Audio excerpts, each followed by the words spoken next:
So after qualifying for Europe yesterday, we need to strengthen the squad, since we'll be playing in the Premiership and in Europe. What have we done in the transfer window, you ask? Let's find out.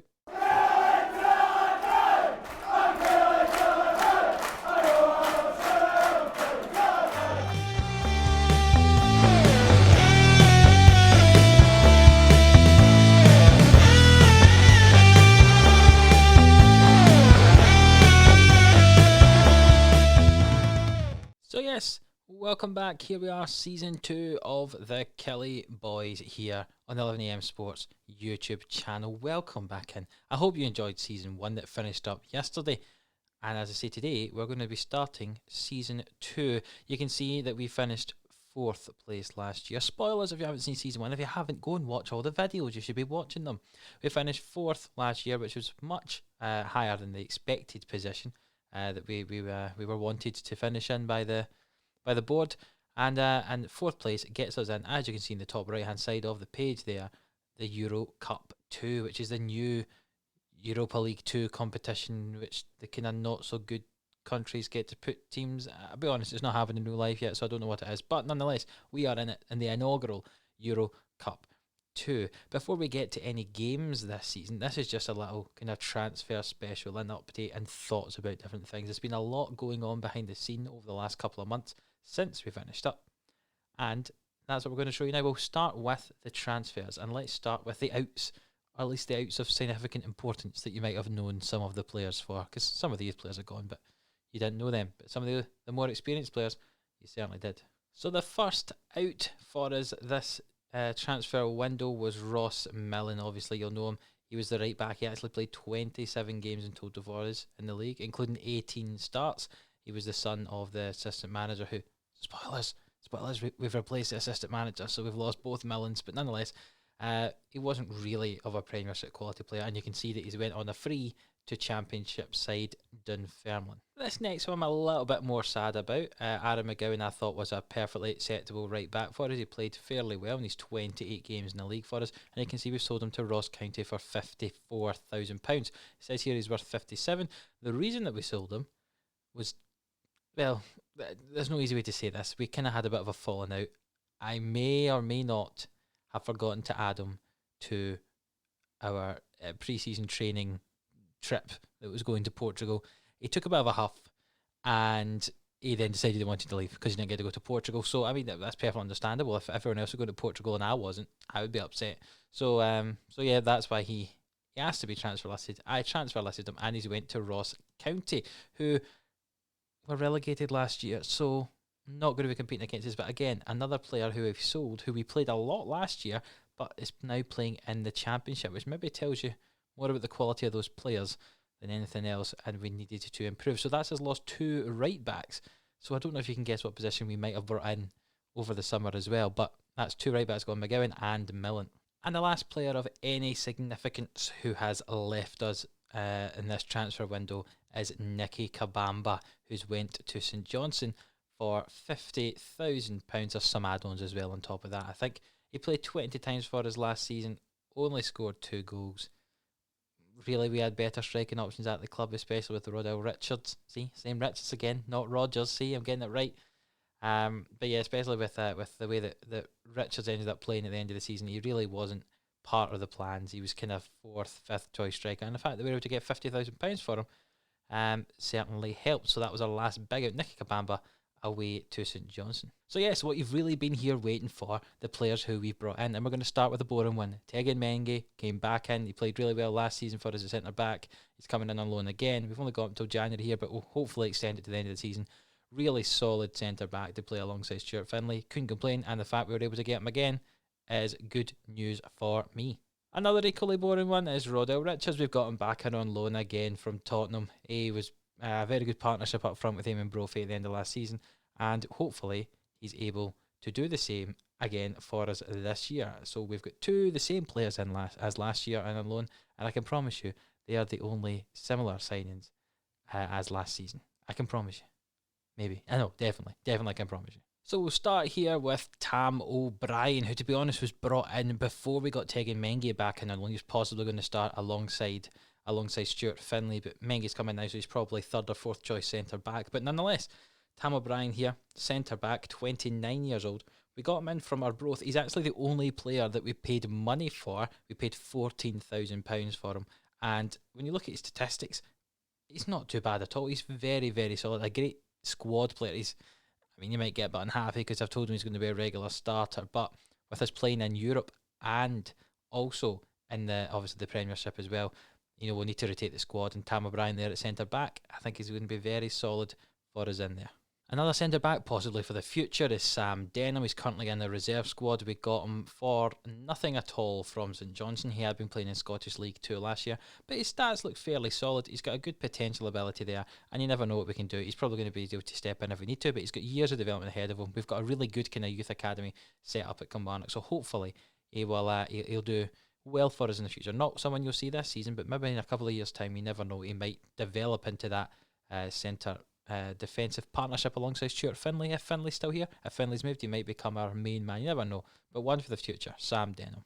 Now this signing, maybe not quite as great as it could have been. There was a chance that we were going to lose Callum Waters. He wasn't wanting to sign a new contract. We ended up signing one. So we'd brought him in preemptively.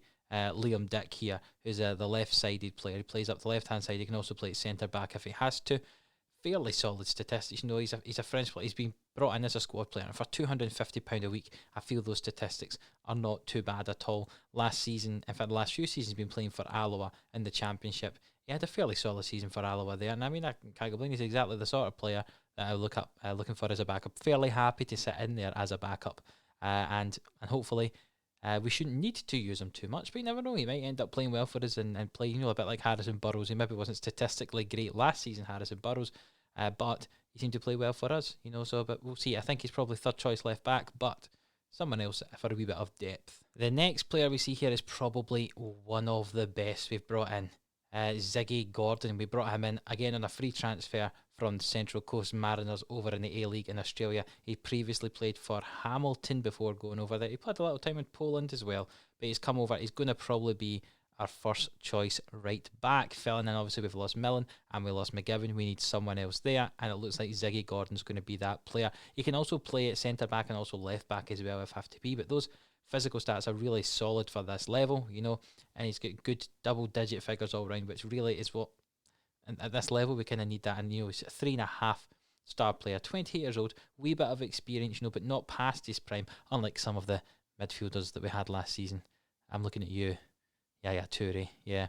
But yeah, I think a really solid sign. He's going to be the first choice right back. Needed some cover after we lost two of our right backs, and obviously Yappy, who was in on loan, went back, so we ended up actually with no right backs at all.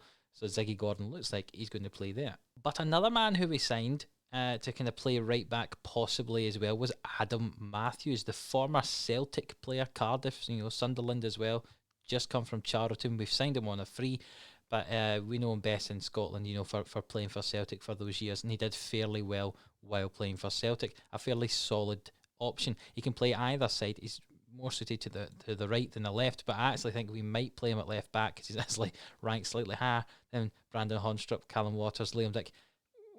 We went from not having many players in the defence, and we've ended up bringing in quite a few, but nonetheless, fairly, again, well-rounded stats, in his prime, and maybe a wee bit of experience just to add. He knows what it's like to play in Europe. He's played for Celtic in the Champions League.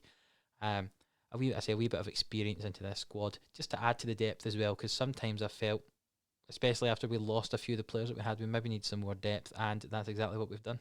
So I mentioned that our midfield were ageing slightly, maybe not the most youthful, maybe we needed to bring in some young legs. So what I did was I went out and brought in Dylan Powers, the 30-year-old American centre midfielder, who can't run at all with his 9 pace and 7 acceleration.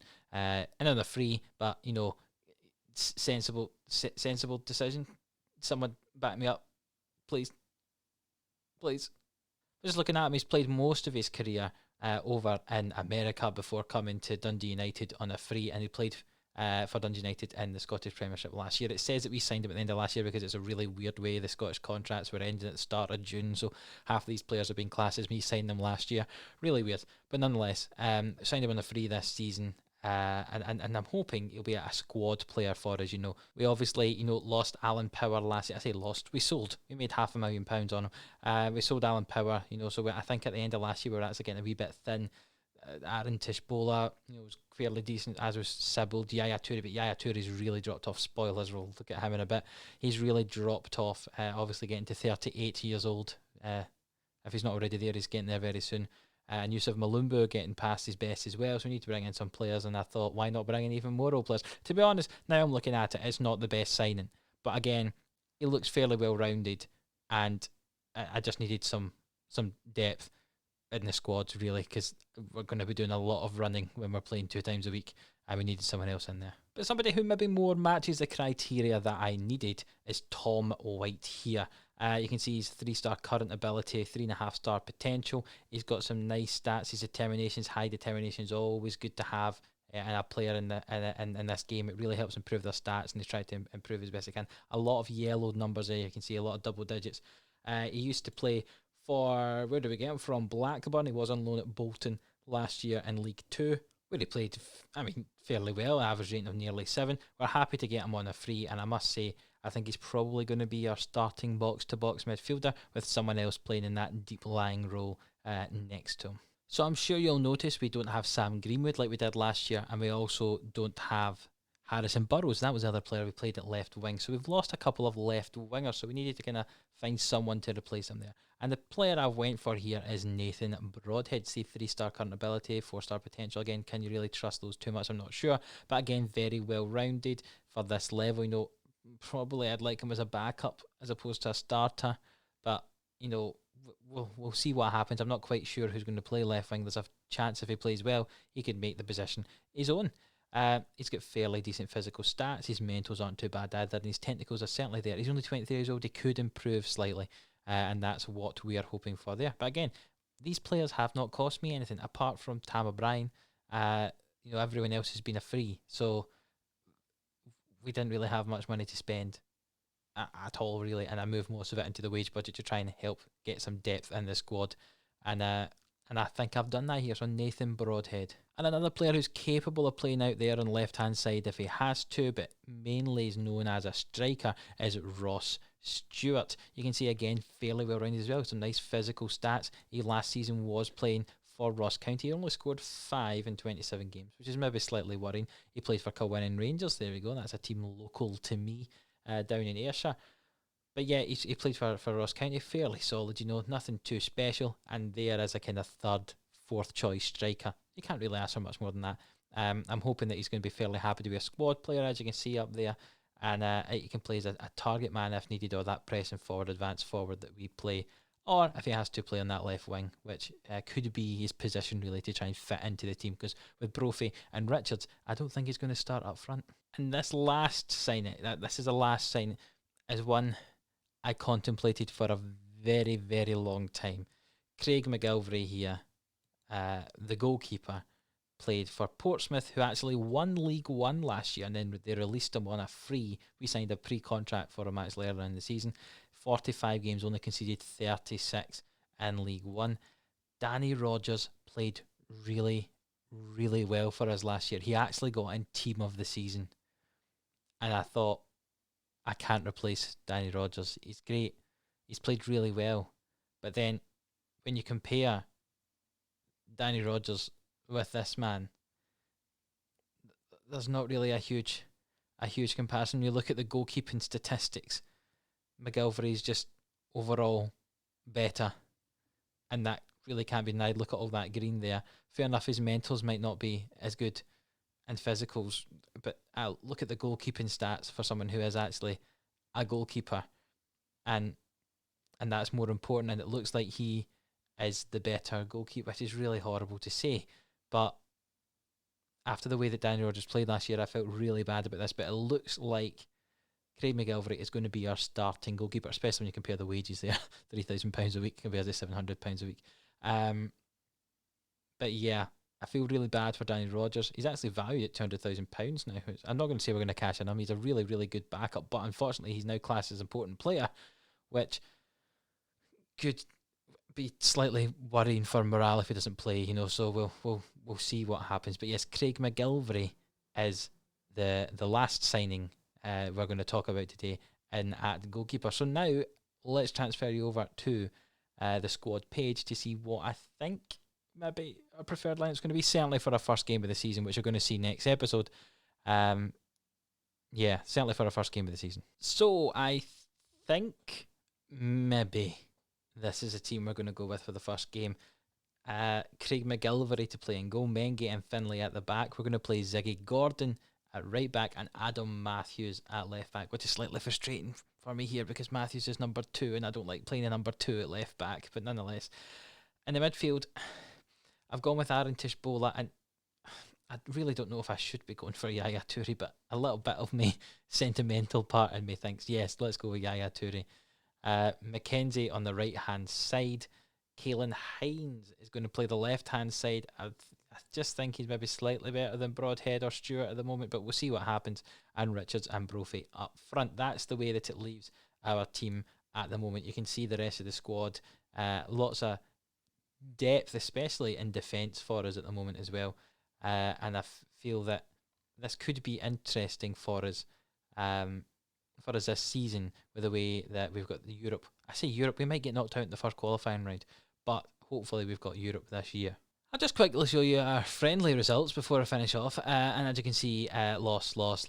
We had a couple of wins against Bolton and Aston Villa, which are fairly impressive, but several losses. We played a lot of big teams to try and get some money in, and that certainly has helped the finances because we now have over £1.5 million in the bank, which, bear in mind, at the end of last season, we were £800,000 in the red. It's not too bad. We made a lot of money through friendlies, which has helped, certainly. So looking at our fixtures here, our first game of the season is against Dundee United, which you're going to see in the next episode, alongside our first European game, which is against Zurich from Switzerland in the Euro Cup 2 League Path third qualifying round first leg. Just so you know that's the short version of it. So we'll play those games in the next episode, and you'll probably see the second leg in the episode after that alongside. We're going to have Dundee United and Zurich, and then Zurich and Dundee United, because we're getting to the Betfred Cup second round. We got a free pass. Remember how we lost in the group stage last year? Well, we get through the group stage automatically because we qualified for Europe. So you'll get to see Dundee United and Zurich, and then that get to be followed by Zurich and Dundee United. Or maybe I'll do Livingston and Zurich. I'm not quite sure yet. We'll find out in a couple of days' time. But certainly for tomorrow's episode, the first one of the season is Dundee United and Zurich. You'll get to see tomorrow. So thanks for hanging about, seeing the transfers that we've happened. I hope you see it. It's actually taken quite a long time to do it.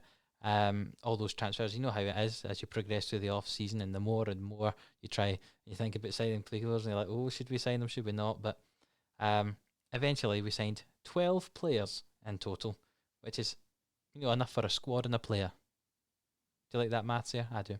So yes, if you enjoyed the video, please leave it a like. It really does help out. Subscribe to the channel if you're watching and you're not a subscriber. I know there's some of you out there.